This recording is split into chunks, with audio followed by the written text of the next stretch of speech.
Welcome to the Hunt Test Hobo Podcast, your place for truckside chats and insights into the retriever game.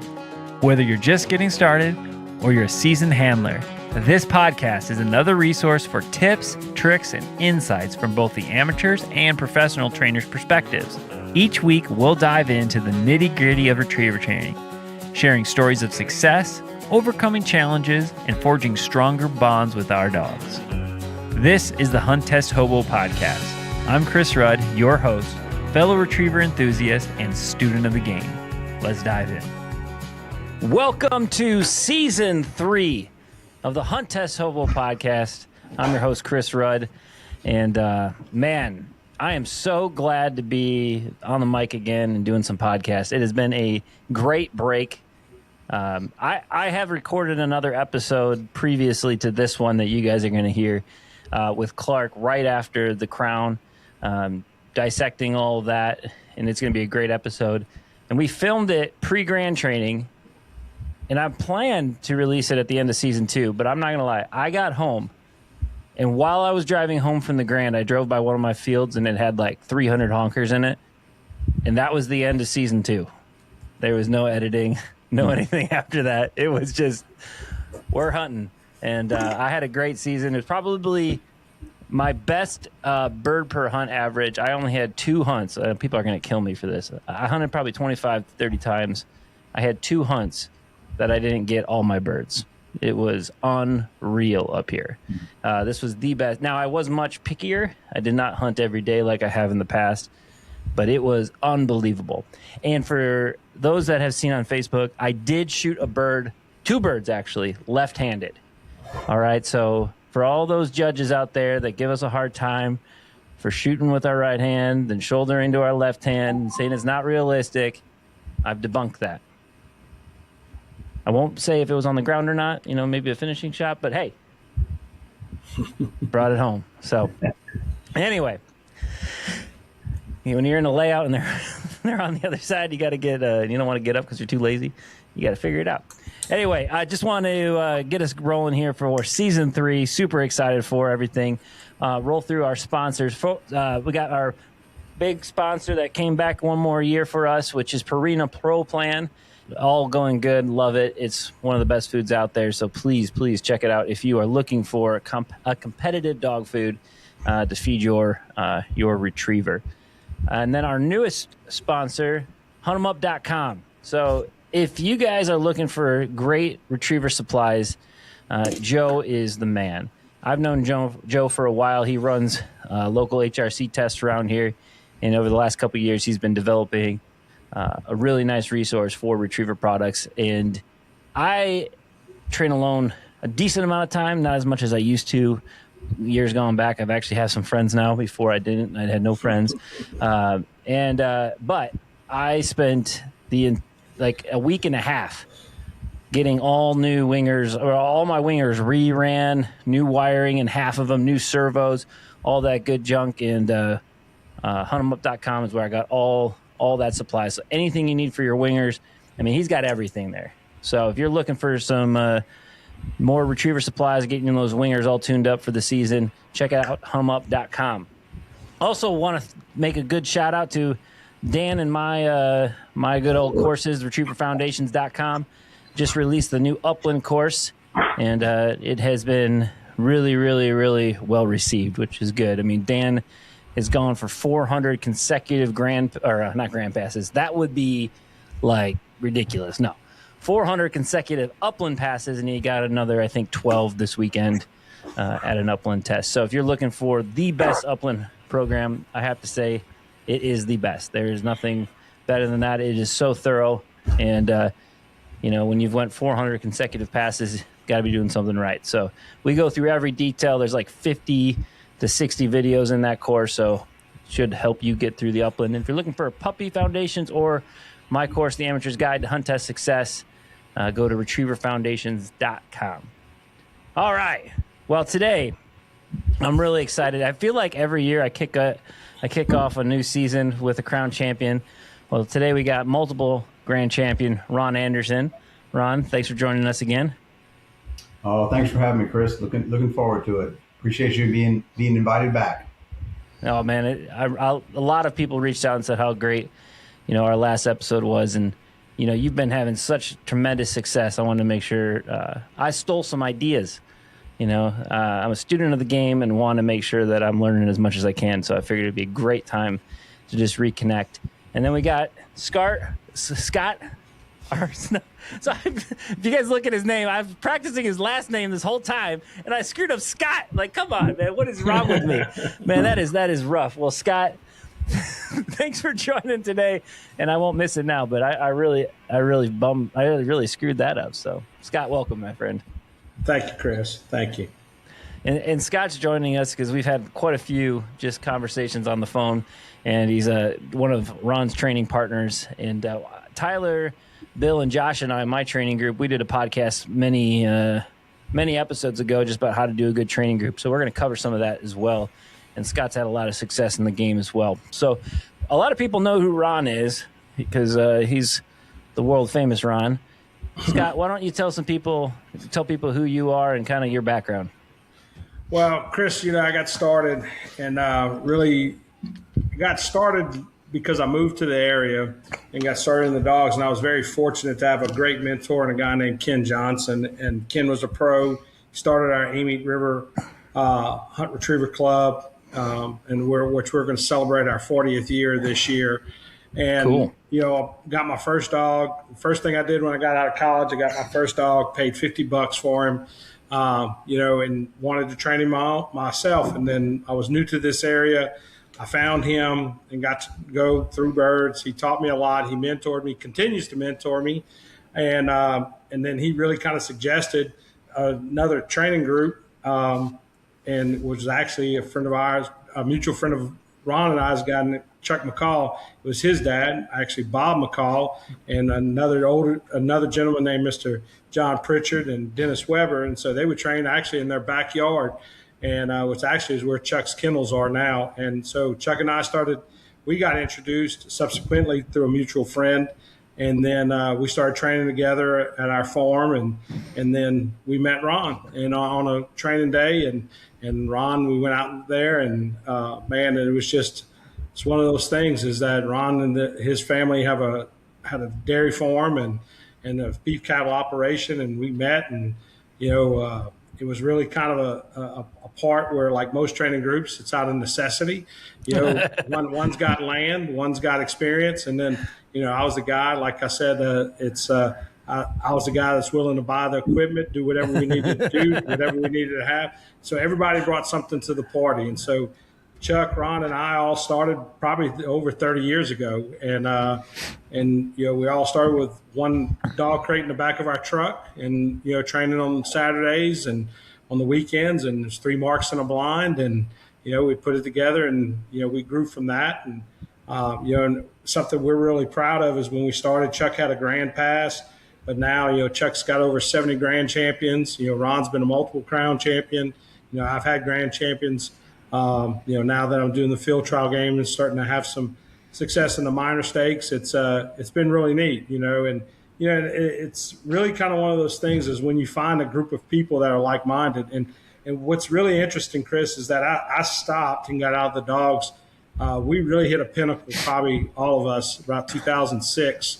We were passing grands left and right, and Master National. The SRS was in its infancy. And actually our last event together before here recently was at Hot Springs, Arkansas, was the SRS there. And we went there, and it was a really great experience, but, it was kind of bittersweet. And then, 17 years I stayed out of the game. And then, about 3 years before I retired, which was 2 years ago, so 5 years ago, I reached out to Ron and Chuck, said, hey, look, I want to come back to dog training. Our training group was still together. It's evolved. It was doing, obviously, you got to see Ron on TV and Casey Parker and Chuck and, and our training group, it grew. And so it was really nice. And they welcomed me back. And it's been really awesome to come back 2 years ago. But I'm like you, I'm a student of the game, and I like to learn more, find out more. The first 6 months I was retired, I traveled about 10,000 miles to try to, get back and run and test and just going and train whoever I could train with and try to learn from. Of course, now with the digital age, there's a lot of YouTube videos, there's a lot of programs, there's a lot of collaborative areas and learning communities you can get there.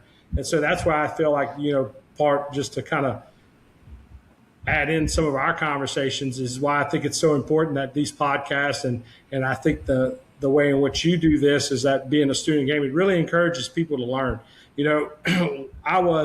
For 30 years, I worked in the educational system, and I was a school teacher, a certified teacher, but I was also a high school athletic trainer. So I really try to mold and really blend a lot of what we do dog training wise based off of our athletics as well as the educational principles.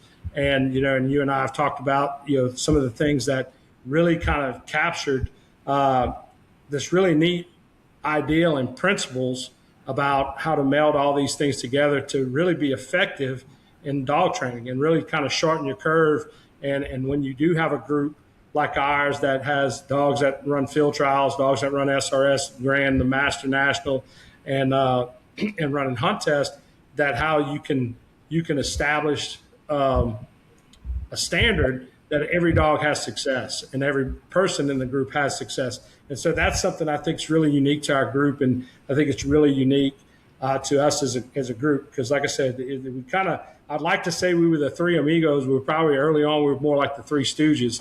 And but now we're, it's pretty good where we're at. And, we got such a great training group. But, it all starts with having just people that are willing to put their ego aside and, what's best for each other. And I think that's what at the root of any training group, that's what it is. And can everybody, benefit from being a part of that group and contribute? And that's, I think, and I think that's one thing that Ron and Chuck have done such a great job of with that. And, of course, I'm an old guy, but I'm a new guy again. And so sometimes, being out of the game for that long, but coming back, I could tell you, Chris, honestly, when I came back in the first January, I came back and I saw the SRS setups we were doing and the field trial setups we were doing. I was like, this ain't what I remember us used to be doing, because, it was a lot had changed. And so, but with that, it's a challenge. And I think it's a really good, it's been a really good transition for us. And we're really excited about what our group does. And, but first and foremost, we're friends and probably more family than anything else.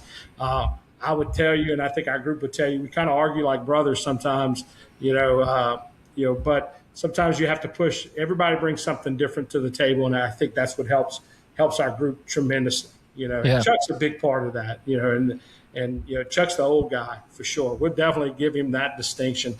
But like I said, I need another distinction. It's important in the training group that who can throw the bird the farthest. So I will tell you this, in all transparency, and I don't think anybody's going to argue this, but this arm's got if we was a pitcher, I got a pretty good pitch count, but I'd never had much than some of the other guys in our group. But we're very fortunate right now that we've evolved to a point where we have our own throwers now, and which is a really cool thing. If you can throw, it's a good and a bad thing. It means that you're going to be up first, but you might be out there the longest too. But that's good. But I will tell you this: everybody does.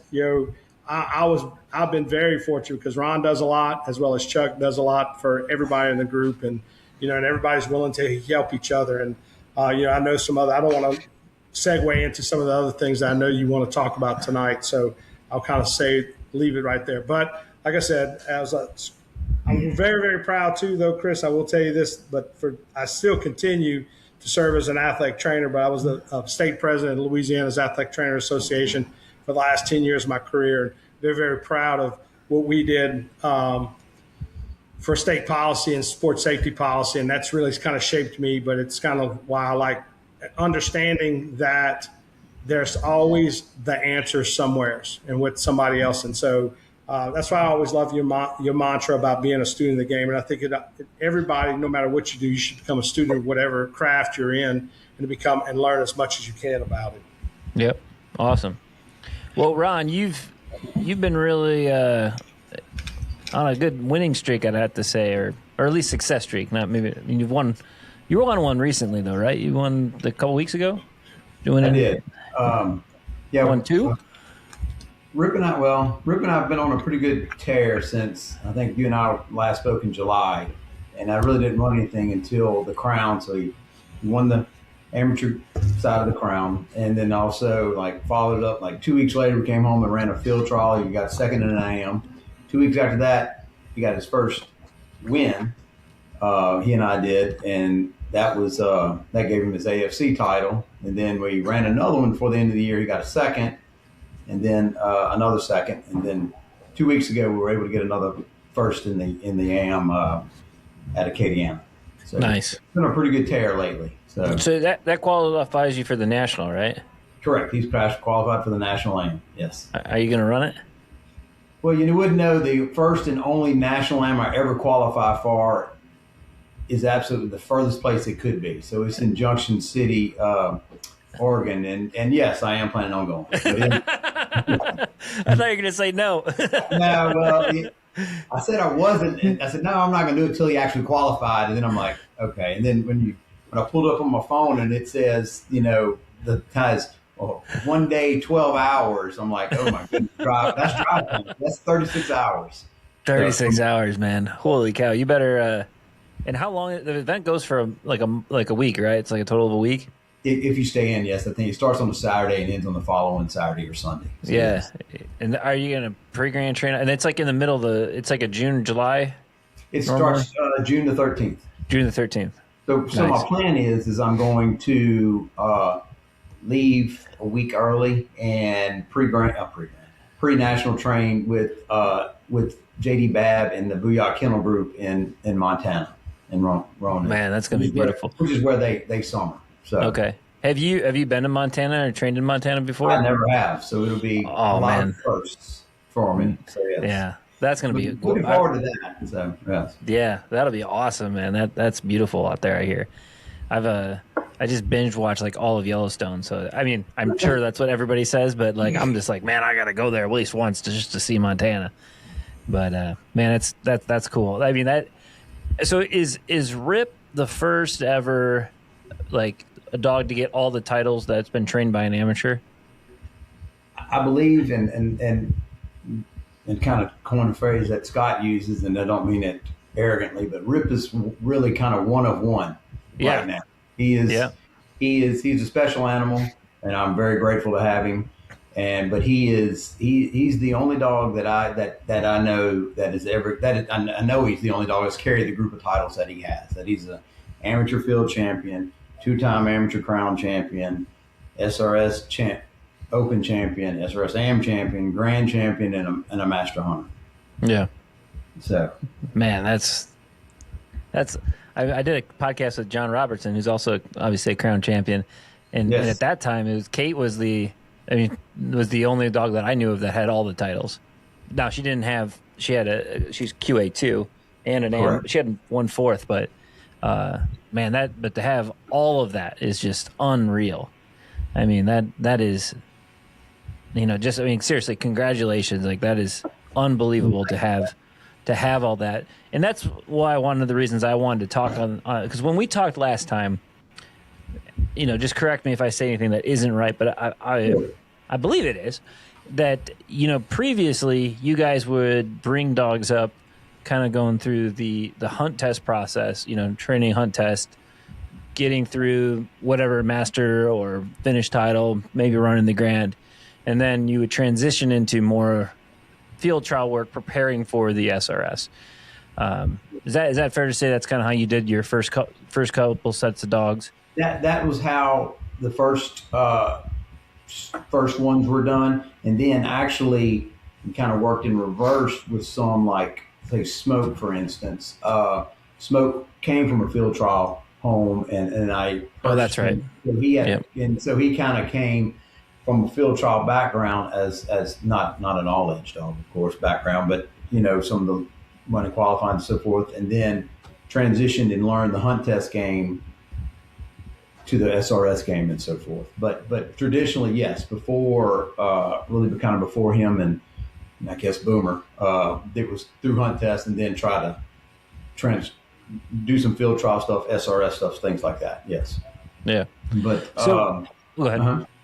No, and very rarely do you say that a plan comes together, I guess. But to go back to when, I bred, because I owned Rip's mom, Bella, and she was a great hunt test dog. Bella's only problem is that she had me as an owner that wanted to try to do more of, some dabble in the field trial and the SRS stuff, which turned out being a great SRS dog. But somebody want to hunt test with her, she was unbelievable. Like, she had 34 master passes, and of that, I think she ran 35 master tests in her whole life. So, and she had 3 grand passes. It was a great hunt test dog. But when it got time to breed her, and I decided I was going to breed her, I started looking at this SRS game, and it's like, okay, what can I do to make her better? And what is the formula that I thought would be to produce a SRS crown champion? Because that was really, and of course, I would love the extra stuff to do the field trial stuff, but that was the main reason for that breeding. And I went and searched and looked at different dogs and landed on Fox to breed with. And one of the reasons that I chose him was, the biggest thing about Bella is she was just consistent. She was always there, even in SRS events. She wasn't the flashiest dog, but she was always there at the end. She was very consistent, always finishing. And I started looking at Fox, even in his young career, how he was finishing everything and winning and this and that. So, and started looking at some of his attributes compared to what Bella's attributes are, and some of Bella's shortfallings to what I think he could bring to the table in a pedigree in breeding, and that's what I did. And then put that breeding together. Grace Williams whelped the litter. What's a funny story is I was supposed to pick female out the litter, but Bella only had 7 pups, and she only had 2 females. So, and I had deposits on 4. So I was like, I don't want to send them all back. So I was like, because the pick male was still available. I was like, I'm gonna go pick male, and that ended up being Rip. So nice.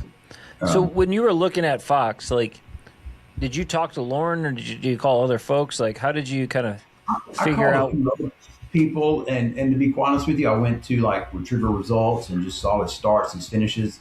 And I've known Lauren from years ago, not really good, and then just kind of saw what he was kind of producing in this prodigy he was putting out there. And he had some young dogs that were doing well in the Derby at the time and things like that. And another thing too is from a pedigree standpoint, I really liked it. And actually, even though Scott wasn't really in the game at the time, reached out to Scott and said, hey, this is what I'm thinking about. And I had 2 particular stud dogs I was looking at. I said, what do you think? And he goes, I'd definitely go with Fox, and then and that was where I was leaning anyway.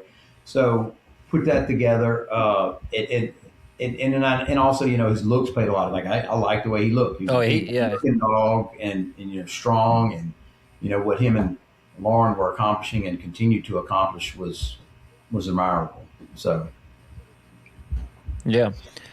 And Scott, when we were talking, you were talking about building the Grand Slam dog, which I thought was a great way to kind of say, when I heard that, I was like, oh, that's what I'm trying to do. I'm trying to build that Grand Slam dog too. The dog that can, just to keep things moving, it's a dog that can do the hunt test game that weekend. You can go and run a hunt test game. You can go, and then you can run a Super Retriever Series. Then you can go and you can run the Grand. And then the next weekend, you can go and run field trials. And you can be competitive in all of those.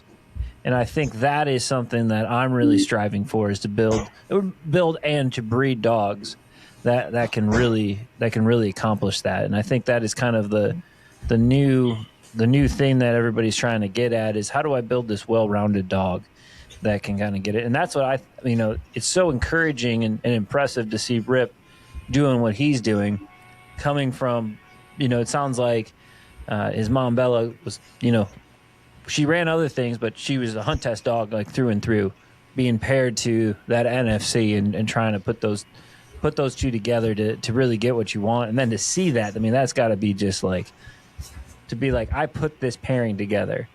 This pairing is what I dreamed of, looking at Hunting Lab pedigree, looking at, Retriever Results, spending all this time investing into that, and then to see that happening, that's got to be an incredible feeling, as well as obviously doing the thing. That's cool. I mean, I had one of my dogs from my winter's first litter got to the 9th series in the ground. Lewis West handled him, not the grand, to the 9th series of the Derby National. Like that was really, really awesome to see, And then another dog that came from winter's first breeding passed the grand at I think 18 months old. So it's just like it's just so incredible to see. It's a different feeling that I didn't expect, to feel like how cool it is to see something like that happening, that you put that pairing together, to have that, to start having success, and to see that, and to see, the happy owners. It's just a different thing that I was putting all these breedings together for myself selfishly, right? Like I want a dog out of them. I want them to do what they're, I'm hoping that they're doing similar to what, Rip has done. But then to see other people have that success, it was just a really, really cool feeling.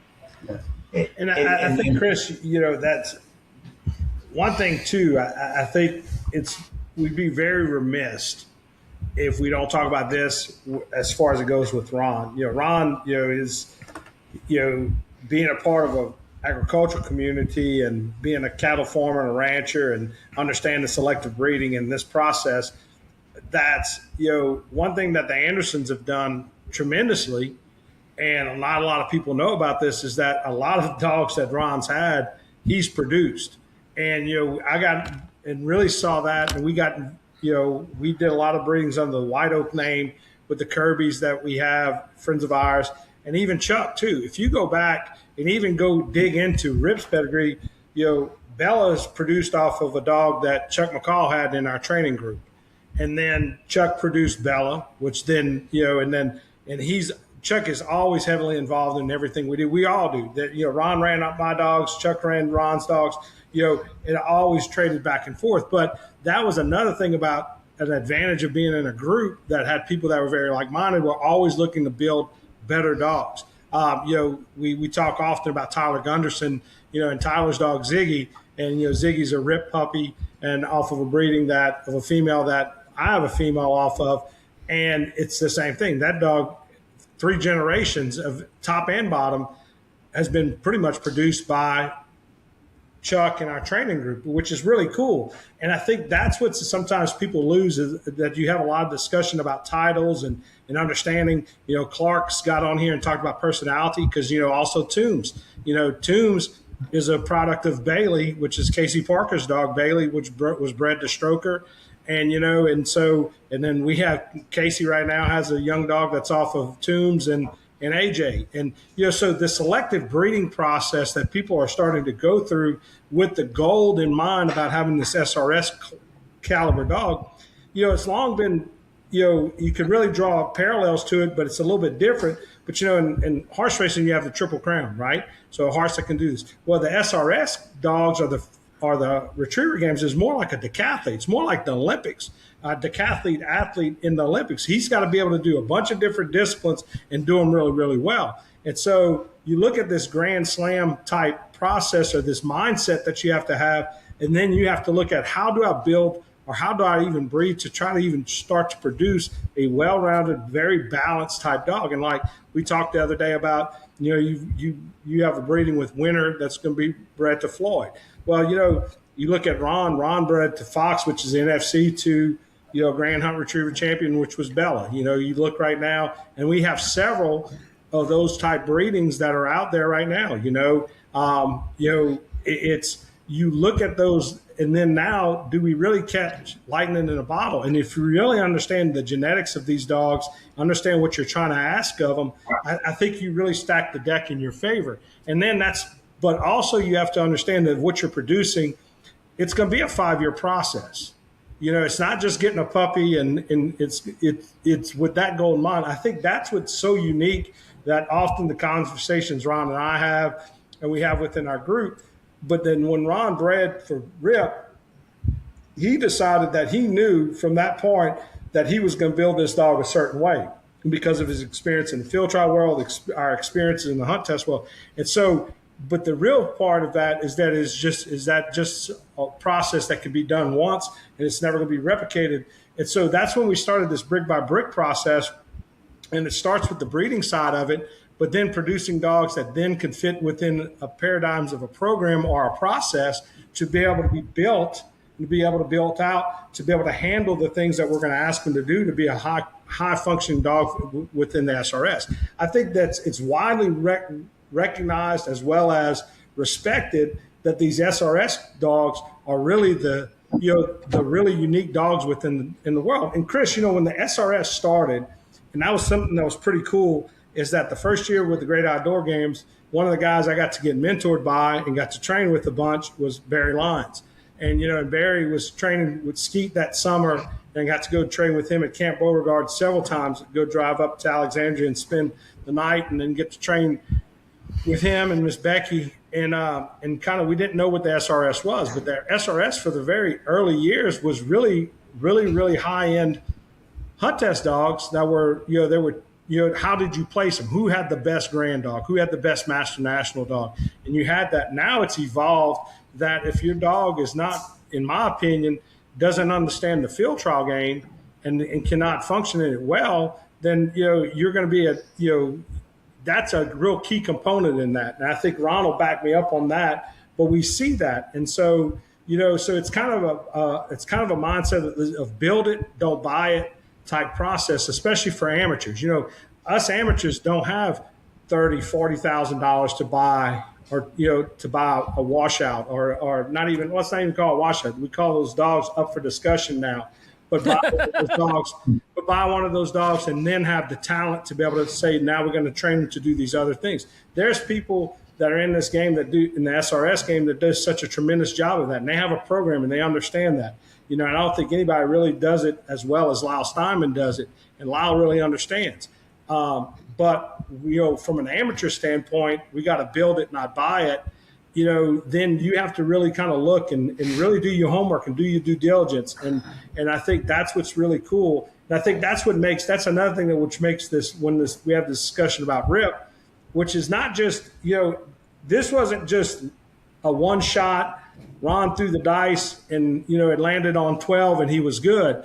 It was that this happened with breedings that had happened over a 30-year period that, from Ron's first dogs to the breedings that we had that we bred hunt retriever champions that became grand dogs. And then, then we had better grand dogs, better master national dogs. And so it's a process. And so a lot of times people, it's not instantaneous. And so, but you're seeing more and more people, like I said, this breeding that you have with Winter and Floyd, I think it's going to be tremendous, because once again, it hits on the key points that we're looking for when you say, man, I want a dog that's going to be able to be balanced enough that it can do all the big stuff. It has enough mindset to be able to do the things that we're going to ask them to think, but also be able to be that dog that when you take them home, it's still going to be a great companion dog that everybody as an amateur wants, and a dog that you can still go and hunt. And I think that's what's really cool about this process and about what we're talking about. And I think that's where a lot of the significance sometimes gets lost. Everybody looks at the success sometimes that people have, but it's the receipts in turn that you go back and you look at. There are some parts of this, I go back, Ron and I joked today when training, but, Ron had a dog named, Magic, but Magic was a product of his dog, Maddie, and, Bo, and then it just kept on. And the Andersons even breed their own. His mom, I could tell you this, his mom will definitely much rather him have a homebred than anything else. And they're really proud of that. But it set a standard for us. And you saw what Chuck was able to produce. And really, one thing we don't talk enough about is that the dogs that Chuck McCall has produced that were within his program, the grand dogs that he has, and like Chuck had a grand dog that had 10 grand passes.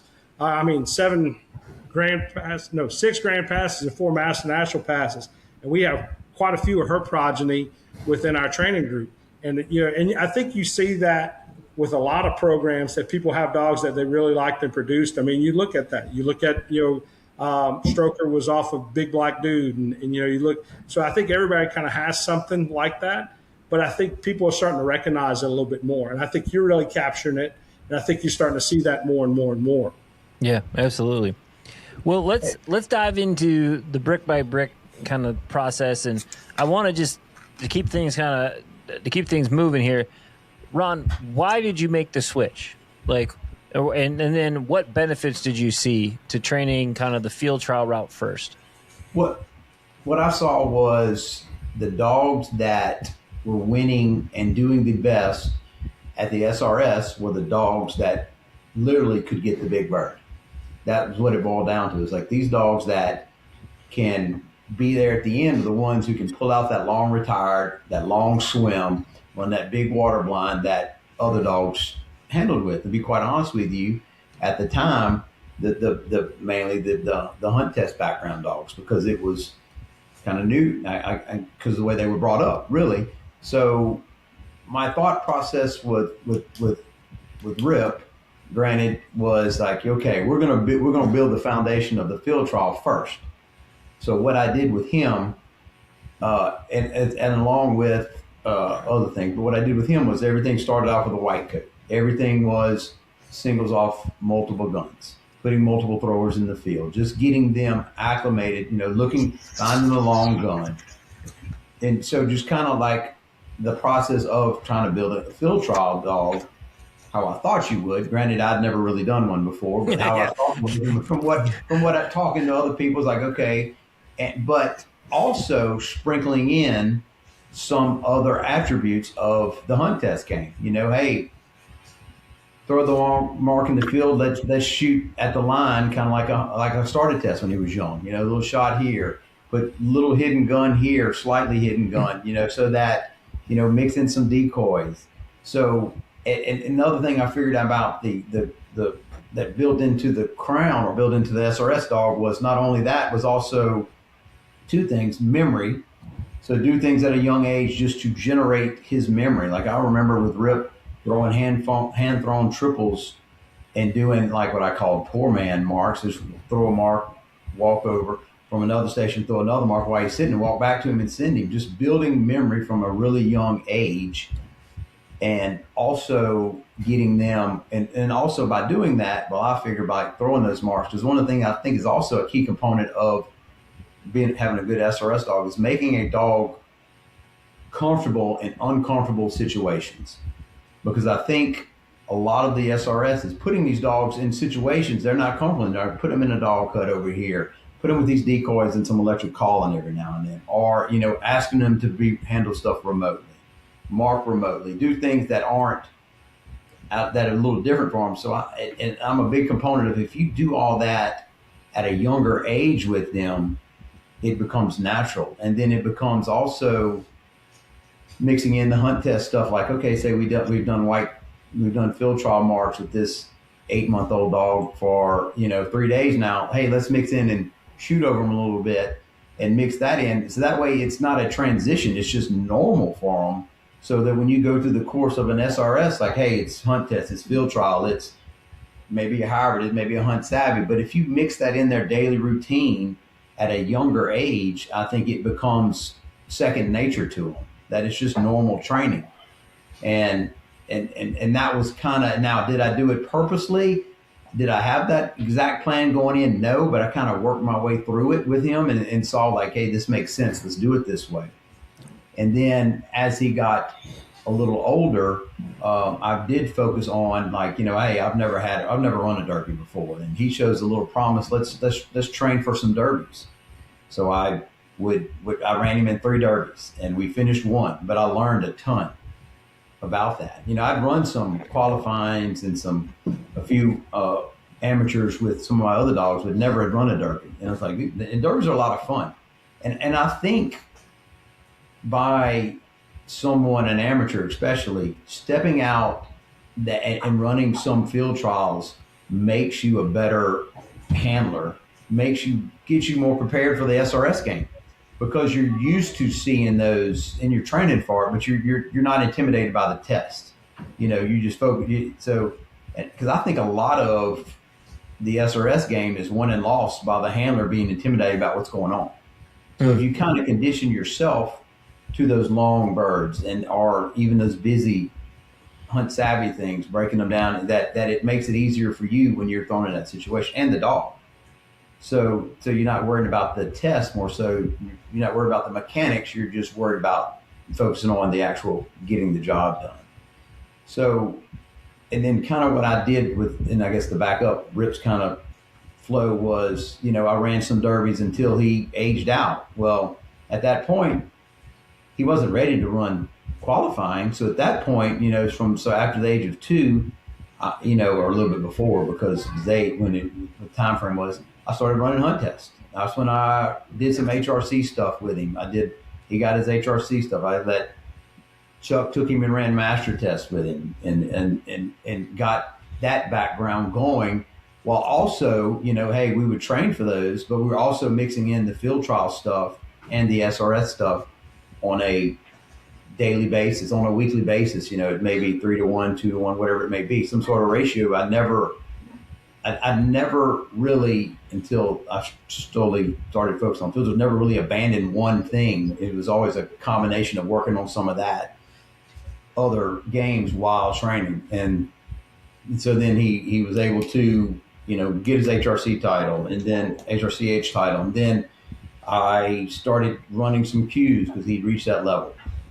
And then the thing that really was this helped Rip's career the most was when he turned 3, how he really started putting everything together as far as all the facets of the game, being the field trial, the hunt test, the HRC, the whole deal, when leading up to that 22 crown. And I mean, he just was like, every day you trained, he got better and better. He understood. And then it all kind of just perfectly accumulated for that 22 crown that he, the further he went into it, the better he got.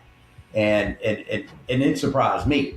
And 'cause I knew he was a good animal and he was special, but then I'm like, okay, he's really special. But that opened a lot of doors for him, because then he qualified for the crown for the rest of his life. And it already had his mom and Smoke who had won the crown. So I'm like, okay, all 3 of my dogs are qualified for life. What am I going to do? So that's when I really turned to focus to the field trial game and the all age stakes and training more for that, but also still did the SRS stuff. I mean, he went on a run there in 23 in the SRS. I ran him in 6 events and he got 4 finishes in 2 seconds, and so he just really kind of put it all together. And if I'm getting sidetracked or not here, but that's kind of what way he evolved. But I think but by doing all that, is like we still constantly sprinkled in the other stuff, and as far as the hunt test work, and then at that point mixed in, then he started running the grands with Chuck, because Chuck would take him on the grand. Chuck got his grand title, and then and of course got his master title and all that other stuff.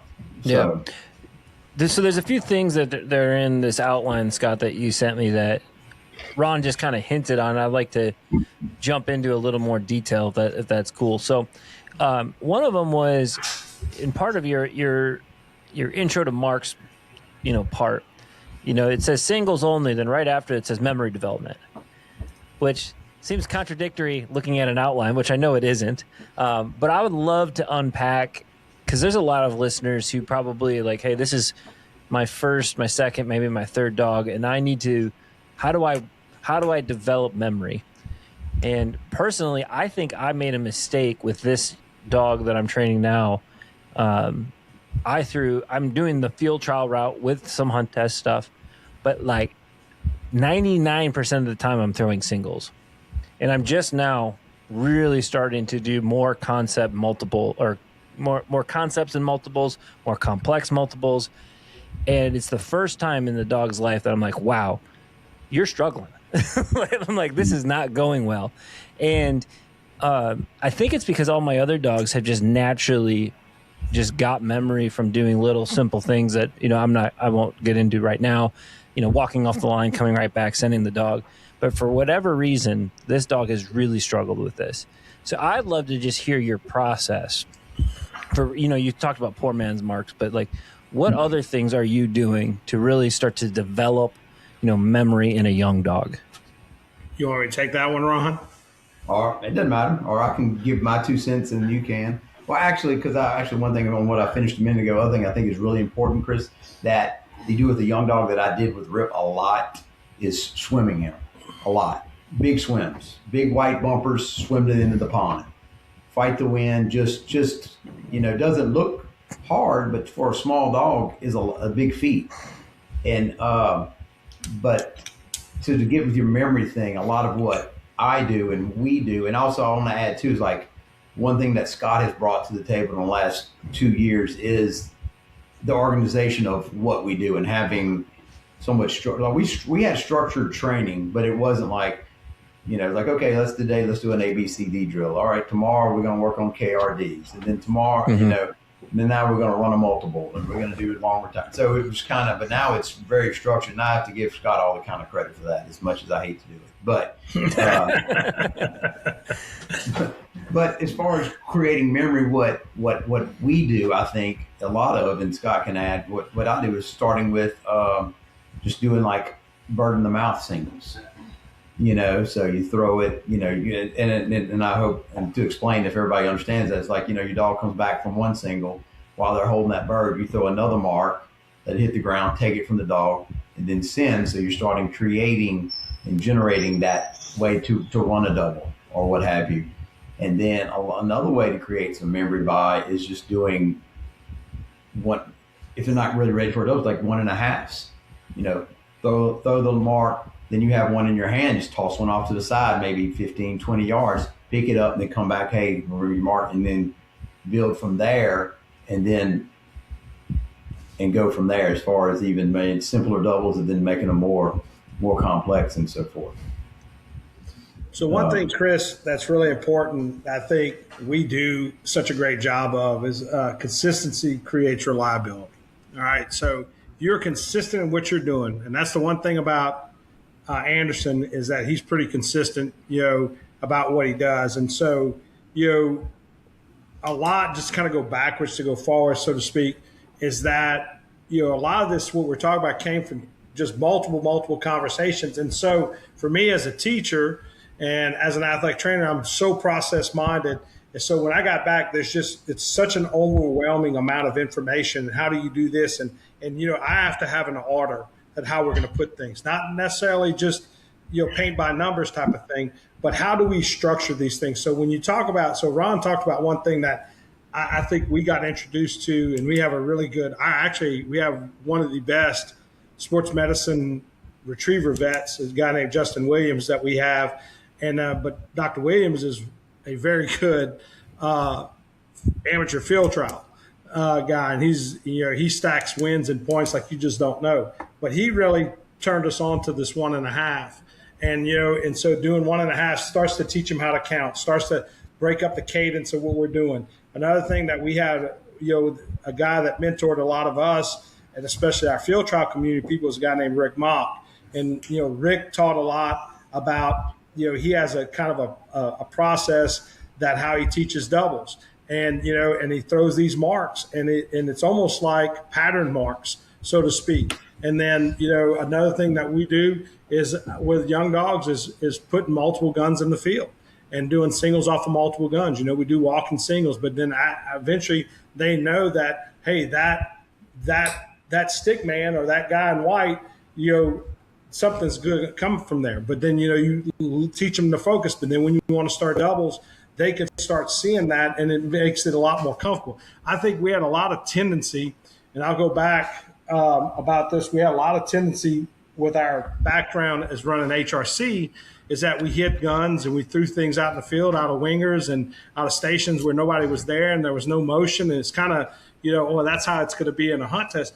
But, when you're teaching a dog to mark, they need to have a reference point. They need to know where it's coming from. They need to understand that. And so then that allows them, and that allows to be able to learn better, all right, that, hey, okay, I have a reference point that I can go to see where that next mark's going to come from. So when you start doing multiples and start building memory, that helps. And, so hang on. They, puppy just unplugged me. It's a good time for a commercial break. Yeah. Just want to, throw out I'm sorry, I just sucked that up. Too bad. No, but just want to do a good shout out to our partners, Purina Pro Plan and huntemup.com. If you're looking for a great retriever supply company, go to huntemup.com. Everything you need is there. All right, I stalled for you, Scott. Let's go. All right. Well, good. Appreciate you. I'm back. I'm plugged in. Sister had other terms. She said, but just build memory through those things. Bird and mouth, those things that we do there.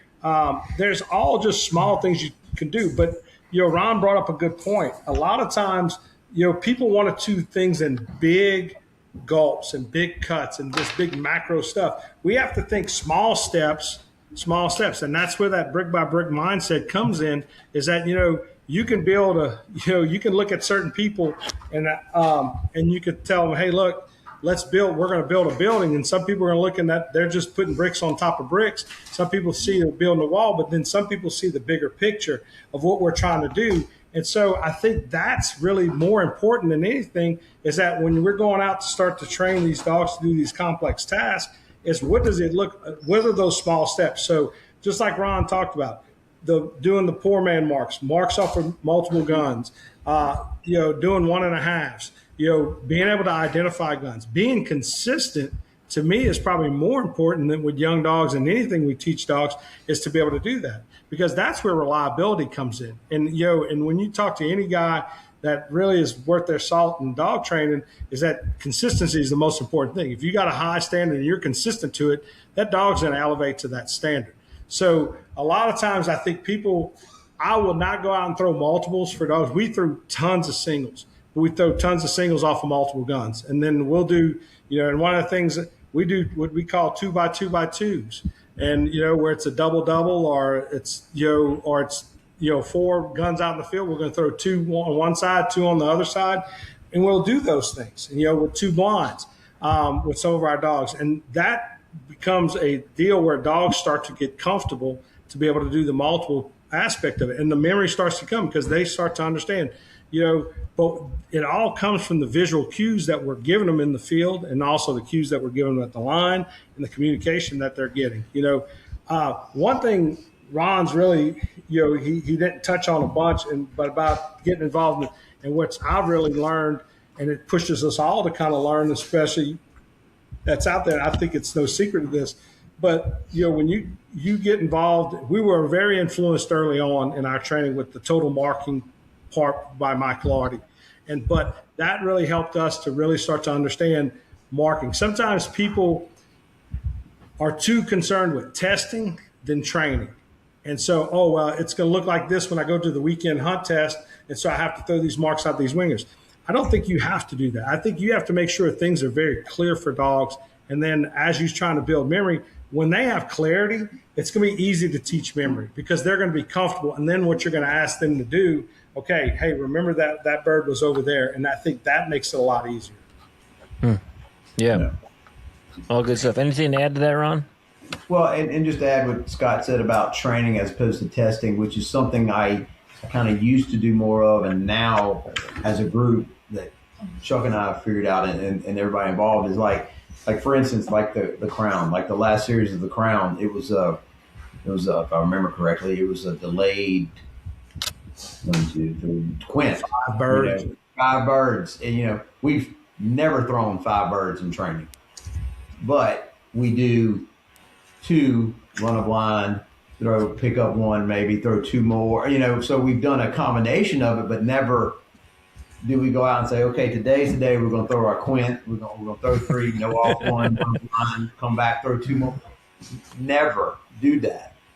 But if you build it in smaller pieces and phases, dogs figure it out, and we do a lot of, to create memory, we do a lot of also kind of broken training where we'll throw a short retired, no off, run a blind deep of it, and then come back and ask them to check down and then finish with, and things like that. And I think that gets them accustomed also to the SRS aspect of it, because every weekend in the SRS, you're going to pick up something and then run a blind, or no off and run a blind. So if you build that into your everyday training, it just becomes natural to the dogs. Like, okay, this is what we do, so it's not that constant fight. So I think you build that memory over time by breaking it up bits and pieces, but you also do things like you said to test that memory, by running a blind and then maybe throwing another mark and then asking to go get that element, things like that. But well, it's interesting. You just brought up poison birds, but Mm-hmm. in the outline it says avoid poison birds too early. And I think I have some guess as to why that is, but I'd love to hear why that is part of the outline. So with that, so a lot of times we want to make sure there's clarity before you have correction.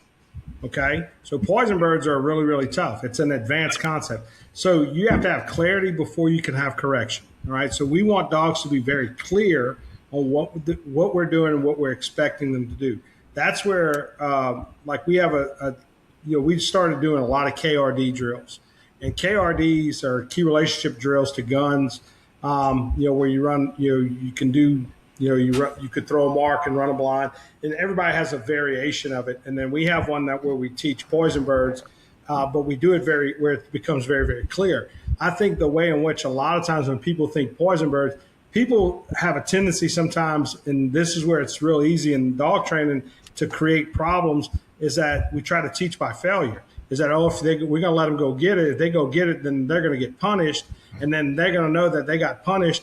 But then all of a sudden now you got dogs that are pushing off of guns and are not going into areas and, are going to be really stressed out and have a lot of anxiety. We want them to be comfortable that when we're going to cast them away from an area, they're going to move away from it and know that it's going to be okay because we're sending them to a destination that's going to, something positive is going to be. So a lot of times, in that part is that it's always cool to do the really hard stuff, or people want to do that to kind of feel. But once again, it's a process before you cannot try to dive into the deep end of the pool if you're still wearing floaties. You know what I'm saying? Yeah. So, and so to really kind of, like I said, and poison birds we get a big dose of that. And I feel like, right now, Ron and I doing all age work, and there's very often you're going to see a third series poison bird in a water blind and an all age stakes, or you'll see it at some point. And, I find that our dogs are very, very comfortable. And even in training, when we do, we get the opportunity to go train with our field trial group, and, we do poison birds, is how comfortable our dogs are. But it comes because we do it in very consistent way in a very controlled environment to make sure that there's clarity with that. And that's where, like I said, the KRD drills are so good for that, because you're doing it almost in a drill format and not in a setup format. And so then dogs, they get it. They understand it. Being in athletics, I'll use baseball as an example. Baseball players are going to go hit off of a tee. They're going to hit soft toss. They're going to hit they're going to swing a ton of balls in the batting cage before they ever go hit live pitching, and people can lose consistency, or they'll lose confidence in hitting if all you do is see live pitching and you can't hit something,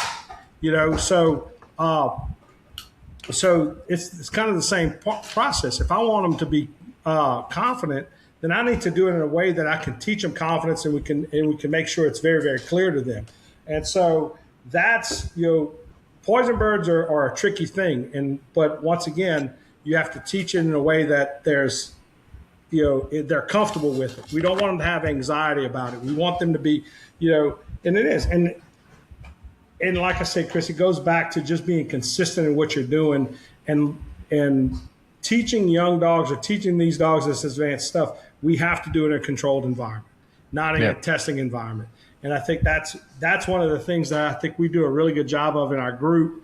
And like I said, we do get a pretty good dose of.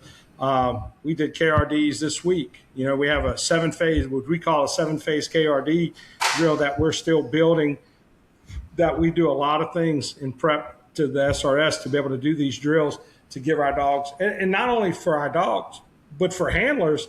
You get a ton of reps and see a ton of pictures and do a ton of things, and where dogs are, okay, I get this. And, dogs take pictures. It's like a Polaroid, and they take pictures. And if you show them those pictures and then you start laying those pictures together, it's like a puzzle. And then they'll start putting the puzzle together what the picture exactly looks like.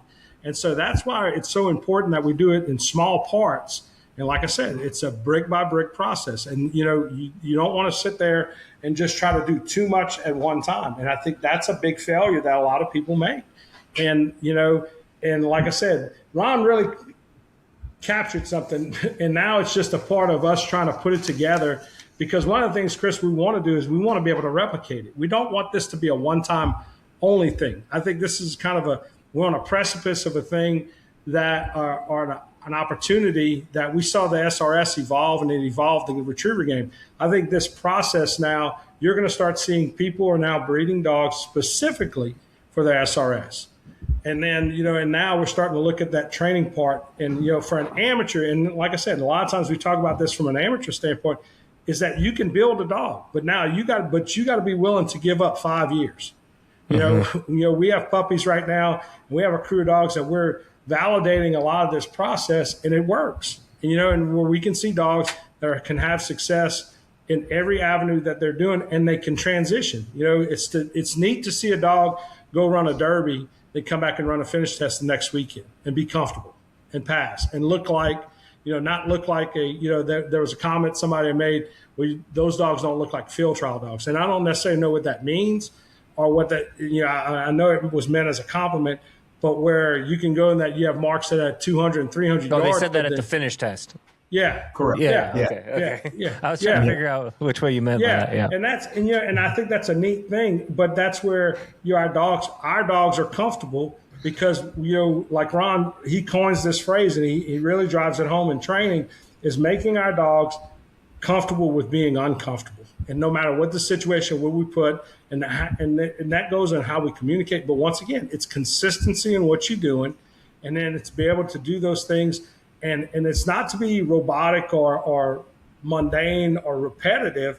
It means just understanding that we're going to have a process that we're going to build within, and we're going to work in that structure, and that our dogs get comfortable. Because a lot of things you hear, and I was listening to Lyle talk about this earlier, but a lot of dogs like folks get that come into the SRS game that didn't pan out maybe as an all-age dog in the field trial world, they have a lot of anxiety about certain things because, you know, and then you have to teach them how to be comfortable.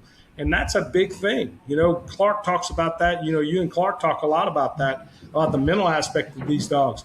And so we really base a lot of this training based off a lot of the educational models that we have, is that, you know, all dogs are going to learn a little bit differently. And how we teach them, how we simplify it, how we break it down, that makes a big part. You know, we have to assess and evaluate all the time. That's how everybody learns. And, you know, and so by evaluating that and by understanding that it's developmental, dogs can learn, dogs can get better. Just because a dog is not good at 2 years old at long retired birds does not mean that he's always going to be terrible at long retired birds. If you're going to have to figure out how to make it better, what is it causing him not to get better? And it's amazing that when you dive into this field trial world, that how much it's not teaching as much as it is. I mean, training is much more about teaching. And so as a teacher and somebody who's trained as an educator, you know, you really realize that a lot of these guys that are in that game are great teachers, and they're teaching dogs as well as their clients. And it's really cool to, if you're you know, like you talk about being a student of the game, you really start to understand that, man, this is really cool because they're teaching dogs how to do these complex tasks. Whereas a lot of times, you know, we're going to just throw it out there and see what happens. And I just think that it's just a better way to do it. And trying to encapsulate it to be able to meld the HRC game, the AKC Hunt Test game, as well as the field trial game. It's a pretty cool thing when you start looking at it. But I thought Ron and Chuck had really captured a lot of this stuff. And now what we're trying to do is not only are we trying to document it with this brick by brick process, but then now not only encapsulate it, but also from how we're breeding dogs, but also to be able to replicate it. And so right now we have, I wrote down 1, 2, 3, 4, 5, 6, 7, 8. We have about 8 dogs that are varying age from 2 years old to puppies, and then incoming dogs that we have that, you know, we're putting our money where our mouth is. We're putting these dogs through this process, and everything we're seeing is that we can replicate this process with these dogs. And it's not just, you know, it's Rip is really talented and is really special, but I think what Ron's done and how he's captured this. I think that's really the thing that is noteworthy, because it's really a process, and you have to stick with it. And it's really the long haul. It's a marathon. It's not a sprint. You're not going to do this in 1 year. You're not. You're not. So it's from the whelping box to the crown. It's a long journey. So I want to. We're just over an hour here. I want to ask about your guys' training group as we wrap this up. So Ron, and Scott, I'll ask you too. What is the thing that you most appreciate about your training group? And what is something that you would, I mean, maybe you don't train in other groups, but, the best piece of advice you could give to other training groups out there? Well, I train with a couple groups, but our core training group, I guess the best thing about it is we're all trying to make everybody better. I mean, we've got guys in our group whose aspiration is to just have a hunter retriever champion. We've got guys in our group who want to have an all-age dog, and everything in between. So what we do is, and that's what I like about it. I mean, it's a big group of people with a group of different dogs, and we work to get all those dogs better. And you'd be surprised, the training we're doing for that guy who's, just looking to have that hunting retriever champion is the same as we're doing for the all-age dogs. Now, we may break it down and shorten it and change a few things here and there, but we all come together for a common goal, and that's to get the dogs better. And to be friends about it. I mean, we're all good. We all help each other. We help each other when we're not dog training with problems and stuff. And because we've got engineers, we've got electricians, we've got mechanics, we've got dog trainers, we've got educators, we've got safety guys. You name it, we've got them all in our group. And we all just try to get everybody better. And I guess advice to somebody to a training group is bring something to the table, and that's what I mean by that. Just be helpful. Be it, not everybody has to have the land, not everybody has to have the equipment, not everybody has to have the birds, not everybody has to have the knowledge. But if you add something to it, that makes the whole group better. And and we all pull for one another. I mean, we'll send out a text to tomorrow for David Lawrence, who's running his second or third SRS ever in Marsh Madness, and I will promise you he'll get multiple texts, say, hey, good luck, David, whatever. And we all pull for one another, regardless of what venue. Like last week on the way to the field trial, I got multiple texts from people in the group, hey, Ron, good luck. So we're all wanting everybody to be good and get better. And then, and that's really, and I'm a part of other training groups, and that's the same there too. I'm a part of, and Scott and I will train with JD Babb and his Booyah group, and they're the same way too. They're all pulling for one another, and they all just want everybody, they all get along, and everybody to do what's best, to get better and get better for the dog.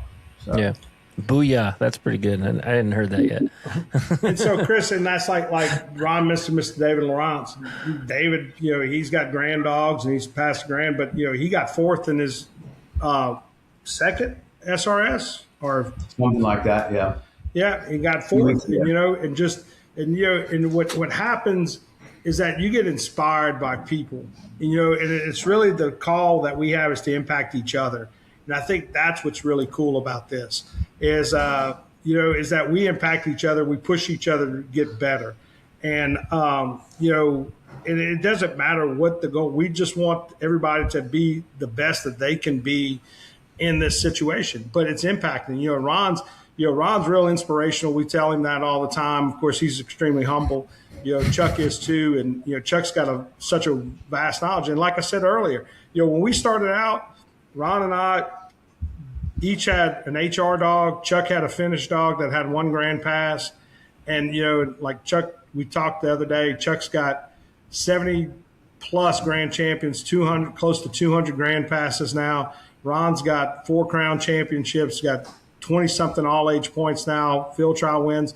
Everybody has some skin on the wall that we can talk about, and that's what's really neat is that everybody's achieving their goals that they want in one place. And, and it's not about one person, it's about the group and the collective group.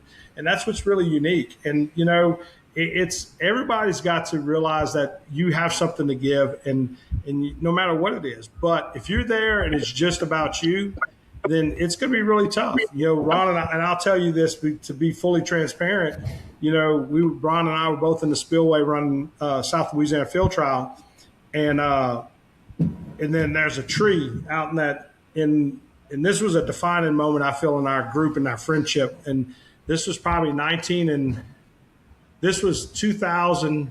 And in the year 2000, Pontchartrain had a hunt test, and we all had dogs that were about the same age. And I didn't, I ran a lot of the spring. I couldn't do the fall because as an athletic trainer, I didn't have the time to run. And of course, Ron and Chuck would run my dogs in the fall. But, I didn't pass the finish test, and Ron had actually got tired, and I was pretty upset. And I left before they gave out the ribbons. And there's this tree that sits out in the spillway where they always did that. And I had to turn around and come back because I really realized that, Ron had some success. He worked hard for that success, and I needed to be there, no matter if I didn't. But, soon enough, my time would come. And, and I was really fortunate that, when I couldn't run my dogs, Ron got I actually got the grand pass. I got one of my original dog, his grand title. And, so that was pretty cool, and Chuck's done that, and Ron's run my dog in the Master National before. But, that was the cool thing about retiring now is to come back and do all these things now. But it's like that. And, if Chuck runs a lot of our guys in our group's dogs when they came and takes care of them. And so, there's a lot of collaborative effort that you have to. But sometimes, that was, Ron and I talk about that story a lot. But, you have to have that inside of you to be able to stop and say, hey, you know what?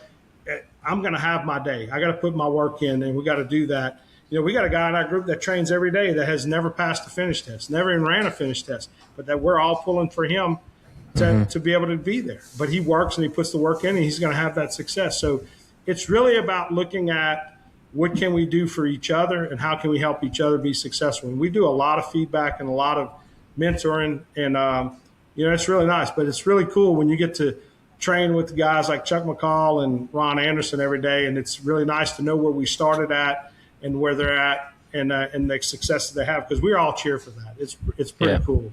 So Chuck is the first grand I ran, I was in a flight with Chuck, and I had never. I mean, I've been to like a few weekend finish tests, but that was like pretty much like the 3 or 4 that it took to get my dog her title. And I go to that test, and like Chuck was the most like just chill, not a care in the world person, and I was like so amped up and so anxious, and the people around me honestly were anxious.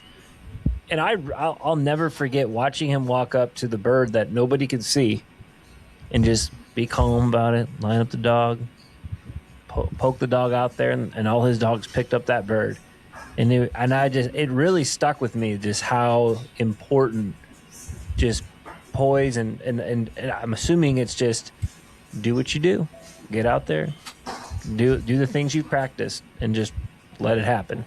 And that was pretty influential to me. I mean, I don't even know if I ever said a word to Chuck. He probably doesn't know who I am, but I just remember in St. Louis, the second series, that one bird, and he just walked up there and did it, and I was just like, dang, that's impressive. So he's got ice water in his veins for sure. We always joke, if we were a high school football coaching staff, Chuck would be the head coach, Ron would be the offensive coordinator, and I would be the get-back coach. I'd just be the guy telling everybody, get back, do everything else, just kind of organize, keep everything running, but those guys are like that. But there's, without a doubt, you could sit out in our training group and watch Chuck and chart him, and I charted him one day from the field throwing birds and just how he would give cast and what he would do and how many – and it's just – you talk about consistency, it is. And Ron, and that's a big thing too. They're so level. I'm like a poodle on Adderall on game day, but those guys are just like level, and that's a big thing. And they give that to everybody else, but they're, we talk about like Casey Parker, and we got a bunch of first-time guys, and we got a bunch of guys in that group that aren't real experienced, that got their first dog or their next dog. So that's what's really neat. And, that's just how much we give to each other in that part, Chris. And I think, but I'll tell you this the other day, and I'll finish this, I'll close with this, is that it calls everybody to be a student of the game. I think you've really coined that mantra that you have. And what that really does, if you got to be a lifelong learner, you got to be somebody that's intentionally want to learn. In this game, if you don't think that there's somebody who knows, there's no real secrets, but there's always so much knowledge that's out there that you got to be willing to do that. If you feel like you know everything, you're wrong. And that's what every day we get a nugget, and that's what's fun about training a bunch of different groups and a bunch of different disciplines. There's a lot of stuff I learned from Barry Lyons. There's a lot of stuff I learned from Ken Johnson and conversations we have with Rick Mock and then JD. And, we've had a lot of really good people and that are around us. And it's neat. And then you take those nuggets. But if you're closed off and you don't have that, and get in a group, even if you're by yourself, find that group, spend that time, drive, go find folks, and you're going to learn something, and you're going to find that group that can be there. I belong to a group in Southern Illinois, and, twice a year I'll drive up there for a week and train, be able to do that. And they come down here. And so shout out to the Kirbys, and so it's pretty good. So, yeah, very good. Well, Ron, do you got anything to add as we close here? I think that, we pretty much touched on everything, but we didn't really talk about it, but Scott did some. It was we talked about what kind of I did with Rip and what we did with Rip.